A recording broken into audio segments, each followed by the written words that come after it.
significant increase in their IQ. The effect size is really quite large because I think you think about it really in terms of not the individual child so much as the shift in the curve. Right. And the shift in the curve now being shifted to the left for boys, that's a real concern because then you look at the tails and the tails may be quite low. Right. But we'll get to that. So you hear that, right? So it's shifting the cold curve, and it's the tails that are really concerning, okay? So those are the editors, right? So this stuff's now, this research is now flooding out. 2020, this comes out, till 2020. What this looked at was fluoridated water reconstituting formula. 9 IQ point reduction. Breast milk has got 0.004 parts per million. Fluoride at 1 part per million is 250 times that. This is just completely ignored by the Ministry of Health. Goodman, just to show that there's variabilities within people. This was a study recently published in 2022. It showed if you're iodine deficient, the pregnant mother, there's a 9 IQ point reduction. If you're not iodine deficient, there's a 5 IQ point reduction. So if your pregnant mother is iodine deficient, there's a 9 IQ point reduction, and then you're bottle feeding your baby with fluoridated water, there's another 9 IQ point reduction. You've had 4 years of lowering IQ, right? Or however long you're going to use the fluoridated water for reconstituting. So in 2016, the National Toxicology Program started this review of fluoridation. So it's in the final stages of publishing this 6-year review. And they've released all of the documents as a result of this legal action that's underway in the United States now, which is the next date of the 29th of January. That's a partnership of the National Institutes of Occupational Safety and Health, which is part of the CDC, the Food and Drug Administration, and the National Institute for Environmental Health Sciences, which is part of the National Institutes of Health. So this is the top organisation in the world. It's the US go-to agency in the United States and America on the neuroscience. What did they find? Their meta-analysis of 52 of 55 human IQ studies found a lowering of IQ of 7 IQ points. That's a 95% consistency. Now, you'll read a paper from 3 days ago about myself and Mary Byrne, who are doing all these talks around the country, and you'll see in there that it's completely safe and effective from the top fluoridationists in New Zealand. This is what they're saying. What? You've been lied to. 19 studies rated high quality, 18 of them found a lowering of IQ. Because you've got low and high quality studies, right? 18 of 19 high quality studies. Now of those studies, the Mexican and Canadian cohort data, dash green, they're the best studies. They show a lowering of IQ at 1 milligram per litre of 5 IQ points. We fluoridate at 0.7 to 1 part per million in New Zealand. We're lowering children's IQ right now in this country, 50% of the population, between 3 to 5 IQ points on average. People should be absolutely outraged. That is the correct response. There's also a meta-analysis in there that says that there's no safe level of fluoride in water. None. No studies show the safe level of fluoride in water. This is directly out of the research. You can see there at 1.5 parts per million, 6 IQ point reduction. There's 3 IQ points at 7 milligrams per litre, and 5, you come up to your 5 IQ points, that's 1 milligram per litre. It's consistent with what we see with lead. Lead had a very similar lowering of IQ, around 7 IQ points. As I said before, Bruce Van Feig did the seminal work on lead. He's also heavily involved in the fluoride research now. Top scientists coming out and saying this. Dr. Philippe Grandjean is the mercury expert for the US EPA. Fluoride seems to fit in with lead, mercury, and other poisons that cause chemical brain drain.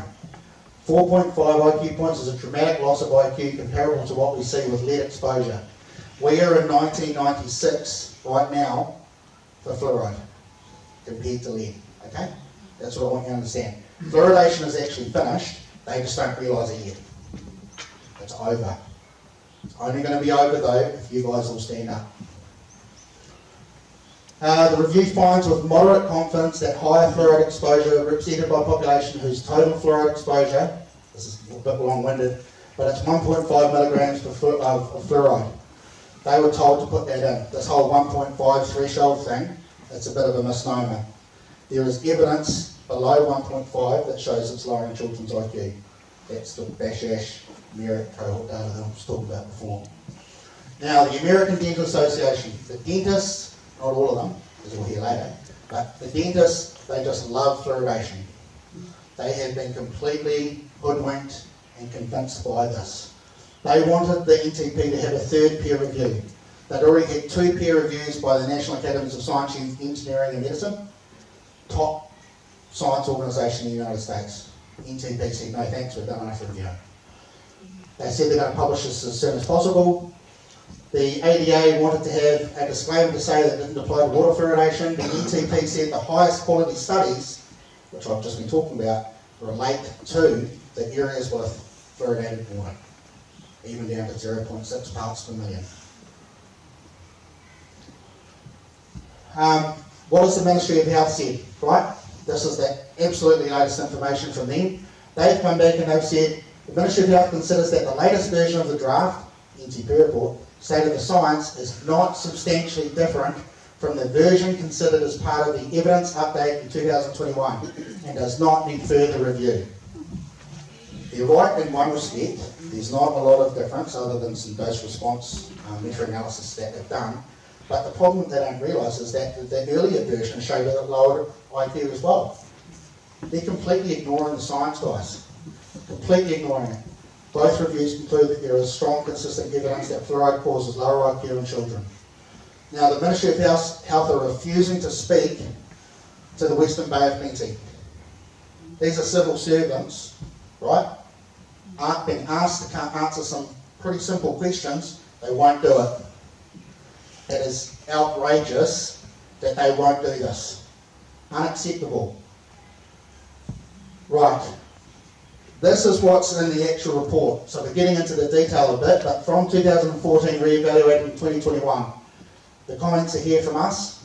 In humans, there have been a number of reports of association between very high water fluoride levels, untrue, 0.6 part per million and above, and reduced IQ. Many of the studies have been of low quality. This is untrue. 18 of 19 high quality studies per the NTP. The Royal Society concluded in their 2014 report that while there is some evidence that very high fluoride concentrations, that's untrue, includes 0.6 part per million and above, may have a possible slight adverse effect on developing brains, that's untrue, 7 IQ point reduction. This is not slight. There is no convincing evidence of neurological effects at fluoride concentrations achieved by fluoridation of water supplies in New Zealand. That's untrue. The whole thing's a lie. You've been completely lied to.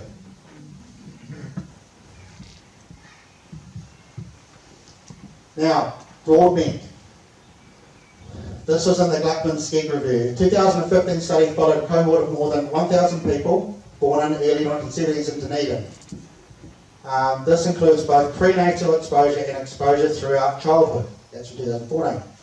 This study did not find evidence that water fluoridation in New Zealand affects neurological development or IQ. The Royal Society considered this to be a relatively high quality study. This is what the NTP review wrote. Now, I'll put the whole lot in here. I'm just going to step over it quickly. A frequent critical limitation among the high risk of bias studies was lack of information regarding exposure or poor exposure characterizations. In one case, multiple sources of fluoride exposure were assessed separately without properly controlling for other sources. Broadband. Broadband assessed fluoride exposure in 3 ways: use of community water in fluoridated area versus non-fluoridated, use of fluoride toothpaste, or use of fluoride tablets. The same children were used for each analysis without accounting for fluoride exposure through other sources. Therefore, comparing fluoridated areas to non-fluoridated areas without accounting for other sources of exposure that might occur in these non-fluoridated areas would bias the results toward null.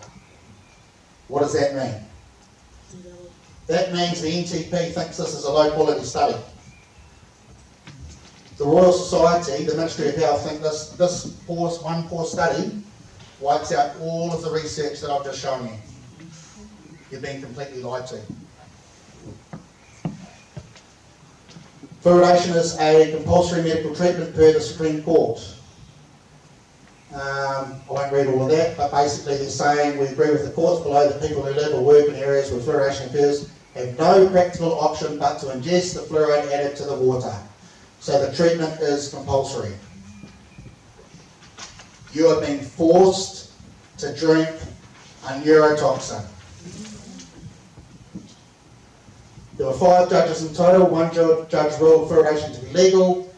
Chief Judge Sean Elias ruled fluoridation illegal, including violating Section 11 Bill of Rights Act. This is the right answer.